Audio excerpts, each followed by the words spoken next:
అన్ని మతస్థులు చేసేది ప్రచారము అని మీరు భావిస్తే, మరి మీరు కూడా ప్రతి ఒక్కరికి ఇలాగా బుక్స్ పంచి పెడతా ఉంటారు. ఎవరికి? హిందువులు అనే వాళ్ళకు పెడుతున్నారు, ఎవరికో హిందువులకే, ఎవరికి ఎందుకు హిందువులకే. కానీ ఇలా చేయడం కూడా ప్రచారం అనేది కూడా వాళ్ళు ఎలిగేషన్ చేస్తాం. చెప్పు తీసుకుకొడతా. నేను ఎవరికి ఇచ్చాను? నా దగ్గరికి వచ్చిన వాళ్ళకి ఇచ్చా. నువ్వు ఎవరికి ఇస్తున్నావు? పంపల దగ్గరికి వెళ్ళి ఇస్తున్నావు. తేడా లేదా? Both are not same. అర్థమైందా? మీరు బైబిల్ పట్టుకుని బొగడ బైబిల్ కొంపల దగ్గరికి వచ్చి మా ఎండిపోయిన శవాన్ని అమ్ముకోండి, మీకున్నది అమ్ముకోండి, పాస్టర్లు అనే దరిద్రులకి దశం భాగాలు ఇవ్వండి అని అడుక్కుంటున్నారు మీరు. మేము ఎవరికి ఇస్తున్నాం? మా హిందువులకి ఇస్తున్నాం. మీరు ఓన్లీ గొర్రెల దగ్గరికి వెళ్ళి ఇవ్వండి బొగడ బైబిల్, మేము కామెడీ చెయ్యం. అంత ఎందుకు అసలు? ఎర్రపప్పగాడికి చెప్పు, పాత బస్తీకి వెళ్ళి అని ప్రచారం చేయమను. అది ఒకరికి పుడితే ఆడికి బెస్ట్ ఆన్సర్ ఎవరు చెప్పిన? విపి రెడ్డి కరెక్ట్ అయిపోయాడు. మనం హిందువులు కాబట్టి హిందువులు ఇళ్ళకెళ్ళి ఈ బొగడ బైబిల్ పంచి పెడుతున్నాం, అదే పాత బస్తీకి పాకిస్తాన్కి వెళ్తే వేసేస్తారు అని చెప్పాడు. కాబట్టి నా కోరిక ఏంటంటే తూర్పుగోదావరి జిల్లా ఎవరిదే? ఈడమ్మ మొగుడిది, మరి ఈయన పుట్టించిందే మేము. ఇవన్నీ హిందువులవే, ఇవన్నీ హిందువులవే. తండ్రి సన్నిధి అని పెట్టినోడు కావచ్చు, లేకపోతే కలవరి అని పెట్టినోడు కావచ్చు, లేకపోతే హోసన్న మినిస్ట్రీ పెట్టినోడు కావచ్చు, ఎరిపప్పు కావచ్చు. మిమ్మల్ని అందరినీ పుట్టించింది మేమే. మా కష్టానికి పుట్టిన వాళ్ళే మీరు. బ్రిటిష్ వాళ్ళు మీ ఇళ్ళకి రాలేదు. మీ తల్లులు మంచోళ్ళని నేను నమ్ముతున్నాను. ఒకటి పెట్టాను వయసు, మీ అమ్మ మంచిదని నమ్మితే వెంటనే ఫోన్ చేయరా అన్నాను. ఇంతవరకు చేయలే. నేను తప్పు చెప్పానా? ఇతను మాట్లాడాడు, ఒకసారి విందాం. సుమారు అంటే మీరు నమ్మండి 1,60,00,000 అనధికారిక ఓటింగ్ ఉంది. 1,60,00,000 అనధికారిక ఓటింగ్. సర్టిఫికెట్స్ లో చాలా మంది హిందువులుగానే ఉన్నారు, కానీ వాస్తవంగా వాళ్ళు క్రిస్టియన్స్ గా ఉంటారు. చాలా మంది అనుకుంటారు మానవాధికారులు మాత్రమే క్రిస్టియన్స్ అనుకుంటారు. అది తప్పండి. బీసీలో క్రిస్టియన్స్ ఉన్నారు, ఎస్టీలో క్రిస్టియన్స్ ఉన్నారు, కమ్మల్లో క్రిస్టియన్స్ ఉన్నారు, రెడ్లలో క్రిస్టియన్స్ ఉన్నారు, వెలమల్లో క్రిస్టియన్స్ ఉన్నారు. రిలీజియన్ పరంగా అనేక కులాల్లో క్రిస్టియన్స్ ఉన్నారు. వీళ్ళందరూ సుమారు అండి మీరు నమ్మండి దీని అర్థం కాలేదా నీకు? వెరీ సింపుల్ అనా. నీతి లేని ఎదవలు ఎంతమంది ఉన్నారు అని చెప్పాడు. క్రైస్తవులు అంటే ఎవరు? నీతి లేని ఎదవలు. నీతి ఉన్నాడు క్రైస్తవుడు అవుతాడా? నా పూర్వీకులు గొప్పలని ఏ క్రైస్తవుడు అని చెప్పుకోగలడా?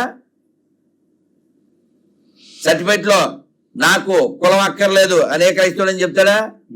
నాకు రిజర్వేషన్ అక్కర్లేదు, మా పీస్ చాలు అని చెప్పగలుగుతాడా? ఇప్పుడు ఒక 1 2 3 4 5 6 6 ఉన్నాం.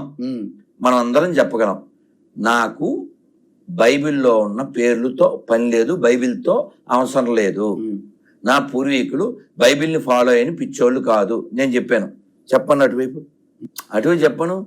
మాకు హిందూ కులాలు అక్కర్లేదు, హిందూ దేవుల పేర్లు అక్కర్లేదు, హిందువులు ఇచ్చిన శరీరం అక్కర్లేదు చెప్పను. వాళ్ళ ఇంటి పేరు అక్కర్లే, ఆ రిజర్వేషన్ కులం బేసి నాకు అక్కర్లే చెప్పను. ఈ నీతి లేని జాతి ఉంటే అంత పోతే అంత. ఈ మధ్య అన్వేషం మీ గురించి ఒక వీడియో పెట్టాడు, మాట్లాడాడు. 2.6% ఉన్న క్రిస్టియన్స్ మీద ఎందుకు బడి ఇడుస్తావు రాధా మనోహర్ దాసు, ఇది ఎంతవరకు? ఇప్పుడే చెప్పాను నేను, నీతి లేని ఎదవల మీద నేను ఫైట్ చేస్తున్నా, క్రైస్తవుల మీద కాదు. క్రైస్తవులు ఎవరు లేరు, అది పాయింట్ ఇక్కడ. ఓకే, క్రైస్తవులు ఎవరు లేరు ఇక్కడ, నీతి లేని వాళ్ళు ఉన్నారని అట్లే చెప్పాడుగా. ఎటువంటి అని ఒక ఆయన ఇంకా భలే గడ్డి పెడతాడు అసలు, చెప్పు తీసు ఇలా అంటాడు, భలే అంటాడు. కాబట్టి నీతి లేని ఎదవల మీద నా ఫైటింగ్, క్రైస్తవుల మీద కాదు. నా ఫ్రెండ్స్ క్రిస్టియన్స్ లేరా? నా చిన్నప్పటి నుంచి ఉన్నారు. సో ఎవరు రాలే, మేమేం కొట్టుకోలేదుగా, మా ఫ్రెండ్స్ మేమేం కొట్టుకోలేదుగా. మీ యుద్ధం మతం మార్పిడి చేసే వాళ్ళ మీదే. ఈ దేశ వ్యతిరేక సుబ్బారావైనా నేను వ్యతిరేకిస్తా, అర్థమైందా? సుబ్రహ్మణ్యం అయినా వ్యతిరేకిస్తా, అప్పారావైనా వ్యతిరేకిస్తా, ఆనందైనా వ్యతిరేకిస్తా.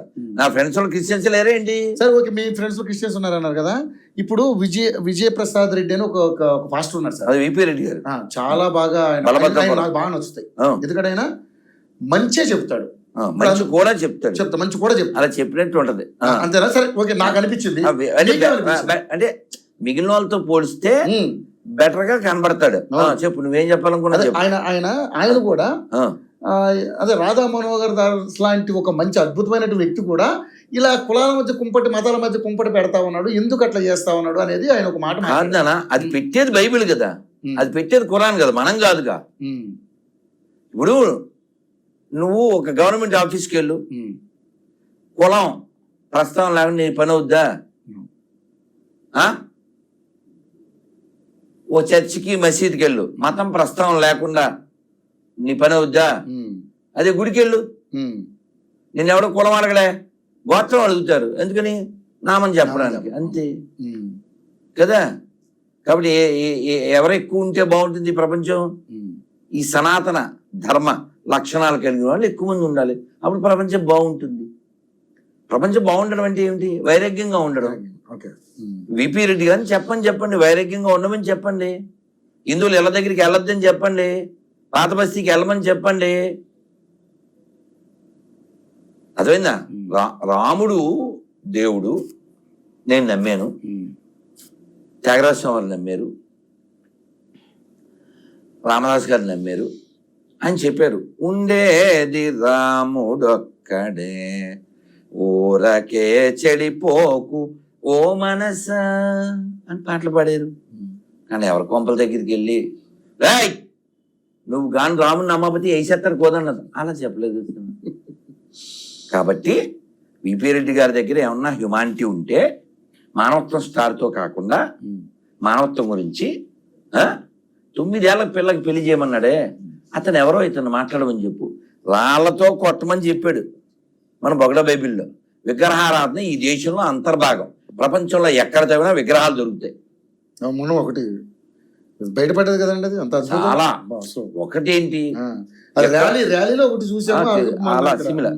ఎక్కడో అమెరికాలో ఎక్కడో కోల్ అంటే బొగ్గు గనిలో ఒక గంట దొరికింది. ఆ గంట మీద గరుత్మంతుడు, దాని వయసు 1 కోట్ల సంవత్సరాలు. సో మనకి ఎక్కడ తవ్వినా విగ్రహాలు దొరుకుతాయి. ఎందుకంటే ప్రపంచం అంతా హిందూ తత్వం, సనాతన తత్వమే ఉంది. ఈ ఎడారి మతాలు మొన్న పుట్టినాయి.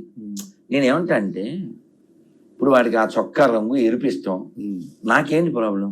నీకు ఆ కలర్ ఇష్టం.